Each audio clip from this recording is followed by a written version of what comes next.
is also about Manchester United and their decision to keep some players out of their squad for the pre-season tour. Jadon Sancho is not traveling, and Sancho is available on the market. It's over for him at Manchester United.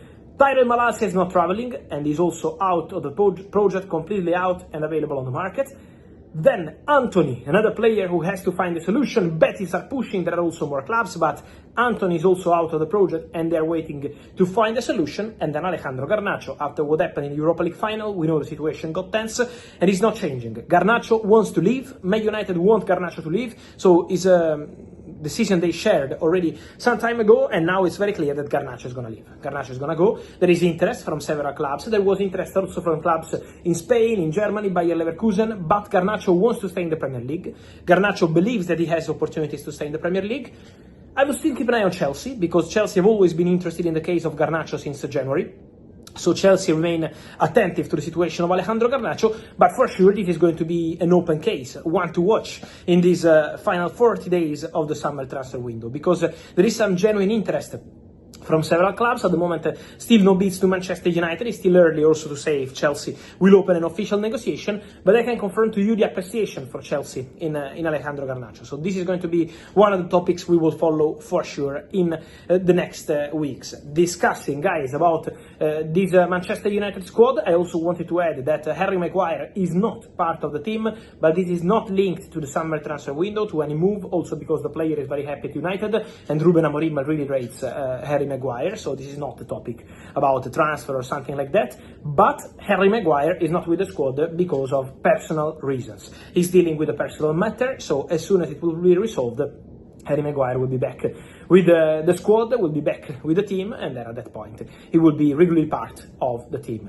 Then on Manchester United, we can add that we said about the goalkeeper, we said about the striker. These are the two priorities, I think, in terms of order. First priority, striker, after mbeumo and Cunha.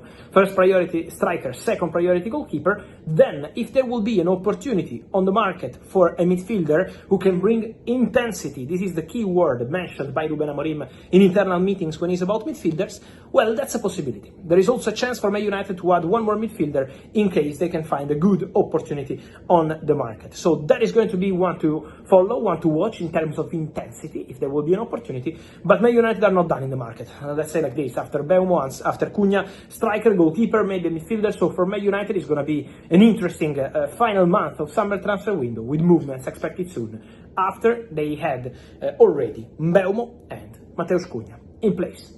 Rashford is in Barcelona, and so is our reporter Gary Cottrell, waiting to speak to us. Good to see you, Gary. Right, how long before Rashford is officially a Barcelona player? Within the next 24 hours, I think you'll find that it will be announced. We'll see those images of him with the president, with the sporting director, with the coaching staff, with his new shirt. What number will be on that shirt? Well, that's, of course, the centre of speculation. It certainly will be around about this time tomorrow, after lunch, before dinner, about tea time, and then he'll get to meet the media. About 30 sets of media are already ready, waiting to go and see him, to hear him speak about what is, he's made it clear, the dream for him. It's the club that he wanted to come to. He was turning down all other offers, wasn't he? And he's been here since Sunday. He was at the training ground yesterday, meeting his new teammates, looking at the facilities. He was at the training ground again today. And we know he was because we've been getting a little bit of a clue. The local football newspapers here have picked up on a TikTok post where somebody who shouldn't have has got some vision of Marcus Rashford posing there with an iconic piece of England, a box, a telephone box. So clearly that is photographs that the club are taking down at the training ground, and they will be part of the unveiling tomorrow. They've gone with the telephone box. Can't see what shirt number he's got on there, but the speculation is that it could be 19. Now, he wore 19 in his early days at Manchester United. He can't wear the number 10 that he wore at Manchester United. That's taken. He wore number 9 at Aston Villa last season. He can't wear that because that's taken. Otherwise, it could be the number 14. I'm told it is going to be an iconic number of some kind. Number 14, of course, associated with Johan Cruyff. He never wore 14 in Barcelona, but it's a number that you very much associate with a man who you very much associate with Barcelona. So yeah, he's here, he's getting ready with the phone box for those unveiling pictures and to talk to the media around about this time tomorrow. Gary, whenever you say the words Barcelona and transfer in the same sentence, there's always a complication. Is there going to be this time?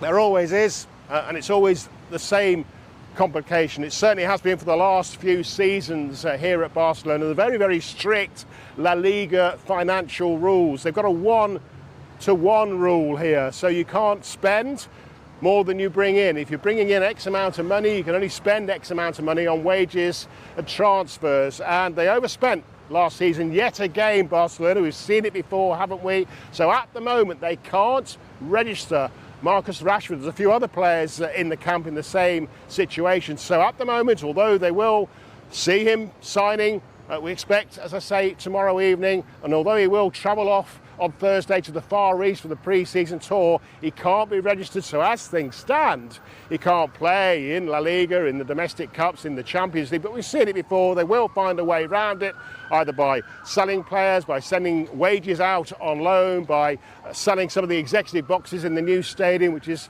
still being built. They do find ways, Barcelona, to solve this issue. But yet again, Barcelona spending money, big wages, don't forget, that they haven't really got at the moment to spend. Bryan Mbeumo has completed his £71 million switch from Brentford to Manchester United and is keen to make a similar impact at Old Trafford as his hero growing up, Cristiano Ronaldo. Mbeumo, who has joined United from Brentford in a deal worth up to £71 million, revealed the first football shirt he owned growing up was Ronaldo's iconic number 7. The Cameroon star, who plays out wide like Ronaldo but can also operate centrally, was just 4 when his idol joined United for the first of 2 spells in 2003. In that 6-year spell, Ronaldo scored 118 goals in 292 appearances, before returning for an ill-fated second stint at United, which ended in acrimony after a season and a half. Mbeumo, who scored 20 Premier League goals for Brentford last season, modelled himself on Ronaldo and said he dreams of matching the exploits of his hero now he is a United player himself. "My first top was one with Ronaldo behind on the back," said Mbeumo when asked to name his favourite player. "It changed the time. When I was really young, the 2 best footballers were Ronaldo and Messi. When I was growing up, Neymar. After that, it was Eden Hazard. My dream was to become a football player and play for one of the biggest teams in the world. But when you're actually doing it, it's completely different." On the pitch, Mbeumo is an uncompromising, fearless and physical attacker who shows no mercy to opponents in his relentless quest for goals and assists. Off it, however, he is a completely different character, with the piano and chess his chief hobbies away from the pressure of playing football at the highest level. Asked if he was quiet or loud, Mbeumo said a little mix of the two. "I'm quite quiet when I don't know people. But when I know everyone I make jokes and have banter. I like piano and chess. I'm just a normal guy. I discovered the piano a few years ago, when a friend was playing and I wanted to try. With chess, I played a little bit when I was younger. 2 or 3 years ago, I started playing and I enjoyed it, so I play online. I have a board at home but I have no one to play with." Part of the initiation ritual for new signings at United is to perform a song in front of the squad, with Mbeumo hinting he could go one stage further. "Maybe I can play the piano and sing," he said. "I know I'm a calmed and chilled guy out of the pitch, but on it I change completely. I'm really determined and focused. It comes from my parents. They gave me my values. Also, all the coaches I've worked with gave me a lot of advice. It's like a family, and all the things you face in your personal life helps build your mentality and character. I grew up in a small town where everyone knew each other and I have a lot of memories from the stadium of my first team. I try to go back there at least once a year to see my old manager and the little kids, who have a dream as well, like I had. It's really good for them to see someone who is here now. They can see that they can do it, and that's important for me."